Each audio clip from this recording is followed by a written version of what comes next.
আওয়ামী লীগের মানে মুসিবত ছিল ওবায়দুল কাদের, এই এনসিপির মুসিবত হলো নাসিরউদ্দিন পাটোয়ারি। ওদের কপালে যত দুঃখ আছে আওয়ামী লীগের আসছিল ওবায়দুল কাদেরের কারণে, আর এনসিপির কপালে যত দুঃখ আছে সব আসবে নাসিরউদ্দিন পাটোয়ারির কারণে। কখন কি বলে আর কখন কি করে বোঝা খুব মুশকিল, খুব মুশকিল। কারণ দেখেন, এই প্রতীক নিয়ে জেদ ধরতে বাচ্চা বলাবেনের মতো। আমাদের বাচ্চারা আমাদের কাছে জেদ করে, বাবা চকলেট না কিনে দিলে কোনোভাবে আমি ঘুমাবো, দুষ্টুমি করবে, সেই করবে, করবে না। তো ওরা তো বাচ্চা বলাবেনের মতো। রাজনীতিতে ওরা আসলে মানে কোয়ালিফাই না, ওরা রাজনৈতিক কোনো সংগঠন আমি হিসেবে মনে করতে চাই না। এটা ছেলেপেলেদের একটা ক্লাব, প্রয়োজন ছিল ছেলেপেলেরা একসাথে বসে একটু ঠাট্টা মস্করা করবে, তো হয়তো একটু দুষ্টুমি করবে, ফাজলামি করবে। সেই জন্য এনসিপি একটা ক্লাবে পরিণত হয়েছে। এই ক্লাব থেকে কখন কি বলে সেটা আসলে খুব হাস্যকর। তো নির্বাচনে যাবে না, ওরা নির্বাচনে না গেলে দেশের জনগণ কি ভোট দেবে না বলেন তো? আওয়ামী লীগ জিদ ধরেছিল না, ক্ষমতা ছেড়ে পালাইতে হয়েছে না। তো এনসিপি জিদ ধরছিল, তারা জুলাই সনদে স্বাক্ষর করবে না।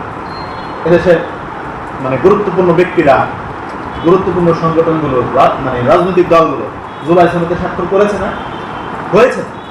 এখন এনসিপি নির্বাচন করলেও কি আর না করলো কি, এটা আসলে আমরা যারা রাজনীতিক মানে কর্মী, আমরা সেটাকে খুব একটা বেশি মূল্যায়ন করতে চাই না।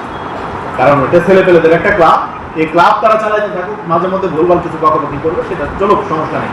আমরা এগুলো কানেই নিতে চাই, এটা আউট অফ সিলেবাস। এটা মানে রাজনৈতিক কোনো চরিত্র না যে একটা দলের একটা প্রতীক না দিলে তারা নির্বাচনে যাবে না।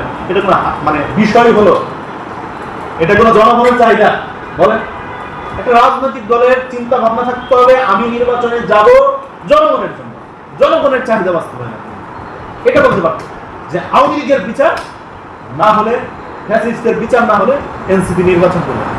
এটা বললে তাদেরকে সবাই বাবা জানাই তো, এরা বলে প্রতীক না হবে তারা নির্বাচনে যাবে।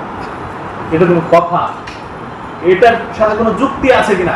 জনগণের প্রাপ্তিটা কি, রাষ্ট্রের প্রাপ্তিটা কি এই প্রতীকের সাথে বলেন? আমি বলছি একটা যদি বলে যে এই প্রতীকের সাথে জনগণের একটা প্রাপ্তি আছে, তাহলে আমি পরের দিন বলবো যে না, ওনাদেরকে এই প্রতীক দেওয়া হবে। একটা প্রাপ্তি তারা দেখাতে পারবে না। জনগণের কোনো চাহিদা নেই, জনগণের কোনো কিচ্ছু নাই।